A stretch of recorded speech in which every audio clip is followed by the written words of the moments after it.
E aí galera do canal, beleza? Meu nome é Nivren e esse é o quadro Conhecendo. Então sem mais delongas, bora lá!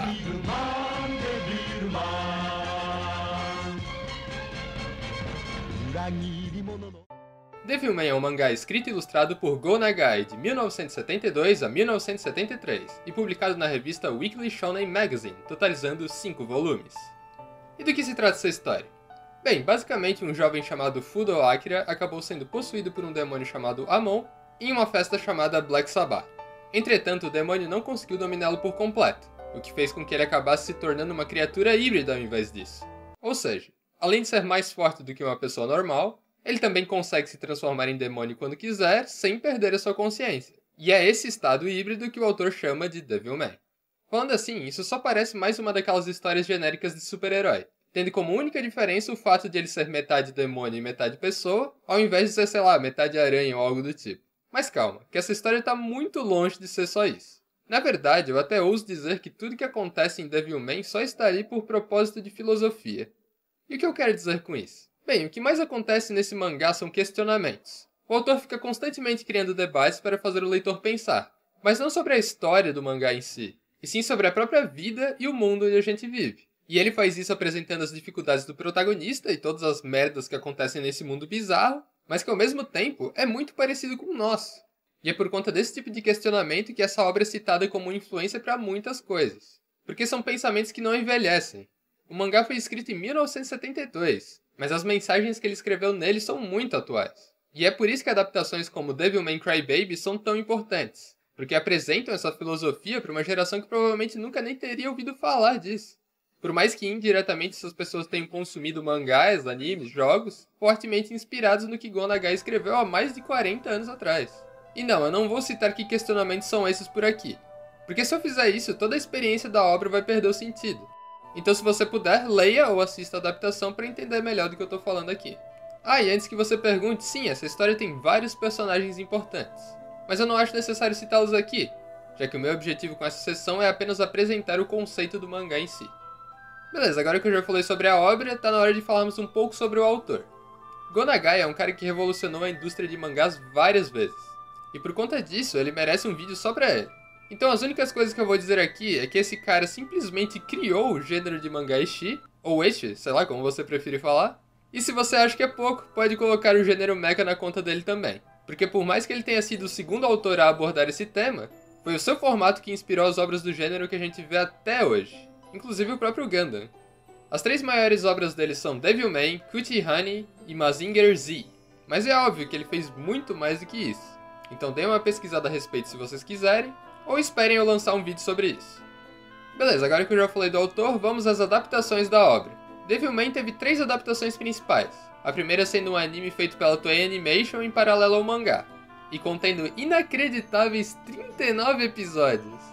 Sim, 39 episódios de um mangá de 5 volumes. Mas como que esse milagre da multiplicação da Toei é possível, você se pergunta? Bem, vamos dizer que essa adaptação não tem muito a ver com o mangá original. Ela basicamente usa o conceito de Devilman, mas leva essa história para aquele caminho de super-herói genérico mesmo, onde em cada episódio nosso grande herói Devilman deve resolver problemas causados por demônios aleatórios mandados pelo Lord Zenon. Olha só que conceito bacana para as crianças da época. Ah, e se você conhece a obra, fique sabendo que o Ryo não existe nesse anime por alguma razão. Fica aí só a curiosidade. Felizmente a segunda adaptação conseguiu ser fiel ao mangá, na medida do possível, através de 2 ovas feitas pelo estúdio O Production. Só que infelizmente pra gente, eles só adaptaram até metade do 3º volume do mangá. E não, o OVA Amon, Devilman e Mokushiroko não é uma sequência dessas 2 ovas. Na verdade, ela é uma reimaginação do final da história, baseada em um mangá spin-off que Nagai escreveu entre 1999 e 2004. Ah, e vale ressaltar que a trilha sonora dessas ovas é maravilhosa para quem curte aquelas músicas dramáticas dos anos 80, como é o meu caso. Mas calma que nem tudo está perdido, já que 45 anos depois do término do mangá, eles finalmente resolveram lançar um anime que conta a história de Devilman do início ao fim. E esse anime, meus amigos, se chama Devilman Crybaby. Essa adaptação foi bancada pela Netflix, e feita pelo estúdio Science Saru, estúdio conhecido por seu estilo peculiar de animação, onde o detalhamento gráfico é sacrificado para gerar uma animação mais fluida e cheia de movimento. Eu entendo a proposta e acho bem legal, mas por ser algo tão diferente assim, eu consigo entender porque tem tanta gente que reclama desse estilo. Uma curiosidade legal desse anime é que ele referencia a animação da Toei dentro do universo dele. Então em algumas cenas dá pra ver o anime passando de fundo em alguma televisão, além de ser possível ouvir a música tema do anime tocando também. Eu achei esse toque uma referência muito legal por parte deles, já que como eu já disse anteriormente, esse anime da Toei não tem muito a ver com a história do mangá, então é interessante tu conseguir fazer esse link entre os dois.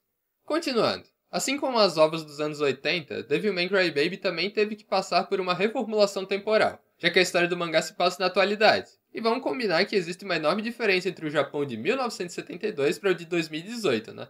Então essa conversão tinha que acontecer. Entretanto, junto com ela, o design dos personagens também foi alterado, algo que acabou desagradando algumas pessoas. Tá, Nivra, mas e a história? Ela tá fiel dessa vez ou não? Bom, a resposta para isso é sim e não. E eu vou explicar o porquê. Bem, Devilman é uma obra muito dinâmica e focada na filosofia, como eu já disse. Então, por conta disso, muitos dos temas citados não são muito explorados na obra original. Entretanto, o que Crybaby faz é justamente pegar todas essas lacunas não exploradas pelo autor e criar algo em cima disso. Então, ao mesmo tempo em que o anime segue os acontecimentos do mangá com grande fidelidade no que diz respeito à mensagem que o autor queria passar, ele também expande tudo aquilo que o autor não achava extremamente relevante para o andamento da obra. E o resultado disso é um Devilman com mais personagens que explora mais a fundo o relacionamento entre eles, além de conter algumas lutas que foram só citadas no mangá, mas que a gente nunca acabou as vendo de fato. Se isso é bom ou ruim, vai de cada um. Eu particularmente gostei, por mais que mesmo com essas adições a história ainda me desse aquela impressão de ser apenas uma desculpa para toda aquela filosofia poder ser discutida. Então se você assistiu o anime e tá na dúvida, dá uma lida no mangá e veja qual te agrada mais. Devilman também teve alguns mangás spin-off, crossovers e até filmes em live action, mas para esse vídeo não ficar imenso eu vou pular essa parte. Agora eu vou citar brevemente algumas pessoas, jogos, animes e mangás que se inspiraram em alguns elementos de Devilman. E para começar, eu acho que o caso mais claro disso vem da franquia de jogos da Atlus, Shin Megami Tensei. Se você já jogou qualquer jogo da série e conhece Devilman, eu não preciso falar mais nada, né? Se você nunca jogou, dá uma jogada lá que você vai ver o que eu tô falando. Ainda na área de jogos, o diretor Suda51 diz ter Devilman e outras obras de Nagai como fonte de inspiração nos seus jogos. Saindo dos jogos e indo para os animes, o diretor de Neon Genesis Evangelion, Hideaki Anno, diz ter se inspirado principalmente nos capítulos finais de Devilman e outras obras de Nagai na direção do seu anime. Esse também foi o caso de Kazuki Nakashima, o famoso roteirista por trás de Tengen Toppa Gurren Lagann e Kill la Kill. Por mais que nesses casos a inspiração venha muito mais de obras como Mazinger Z e Gather Robot do que Devilman. Mas é tudo obra do Nagai, né? Então tá valendo. Agora saindo dos animes e indo para os mangás, Kentaro Miura, o autor de Berserk, também se inspirou em Devilman e outras obras de Nagai, principalmente na forma narrativa dinâmica que ele usa em suas obras. E por fim, para não ficar o dia inteiro falando disso, Kazuki Takahashi, o autor de Yu-Gi-Oh! Também se inspirou em Devilman. Agora vocês sabem por que o Yami Yugi é daquele jeito, né? Beleza, agora eu vou dar a minha opinião com spoiler sobre a obra. Então se você não leu e nem assistiu, vai lá e volte quando tiver terminado. Então para quem fica, vamos lá! Assim como a grande maioria das pessoas com menos de 30 anos, eu acabei consumindo Devilman através do anime Crybaby. Eu já tinha ouvido falar muitas vezes desse mangá lendário da década de 70, mas eu nunca tinha ido atrás para ver do que ele realmente se tratava. Então esse anime veio em boa hora, e felizmente fez um ótimo trabalho apresentando essa obra para mim. Depois de ter assistido, eu fui ler o mangá para poder comparar os dois. E como eu já disse anteriormente, o que aconteceu nessa adaptação foram apenas mudanças temporais e expansões. A moral do autor permaneceu intacta, e isso é uma parada que me deixou muito feliz depois de ter lido o mangá. Agora falando sobre a obra em si, mano, como eu gosto quando o autor quebra a nossa expectativa, cara. Eu sou muito fã disso. E pra mim essa parte final onde o Akira falha e deixa Miki morrer daquele jeito, e depois perde a batalha final pro Ryo, fazendo com que o vilão realmente conseguisse extinguir a humanidade, mano, eu simplesmente adorei isso. Mas claro que não foi só por isso. Toda aquela parte filosófica sobre a falta que um predador faz para a humanidade, e que é por conta disso que a gente fica se matando em busca de poder. Além daquilo sobre os verdadeiros demônios sermos nós mesmos, por conta de todo o nosso egoísmo e tal. E isso é uma parada muito real e totalmente atual. Eu acho que nunca vai deixar de ser. São coisas que são legais de fazer a galera pensar a respeito. E todo aquele lance do Ryo ser daquele jeito por conta dele não ser um humano, e o vazio que ele sente depois de matar a única pessoa que ele tinha algum vínculo emocional, aquela cena onde ele finalmente sente o peso que uma morte tem pela primeira vez na vida, depois de tudo que ele fez, eu achei essa cena incrível. Porque ao mesmo tempo que ele venceu, ele perdeu. No fim das contas, Devilman é só o início da minha grande jornada dentro das obras do Go Nagai. Mazinger Z, se cuida aí, que eu tô chegando. E no mais é isso, espero que vocês tenham gostado do vídeo e falou, galera! 黒金の城スーパーロボットマジンガー Z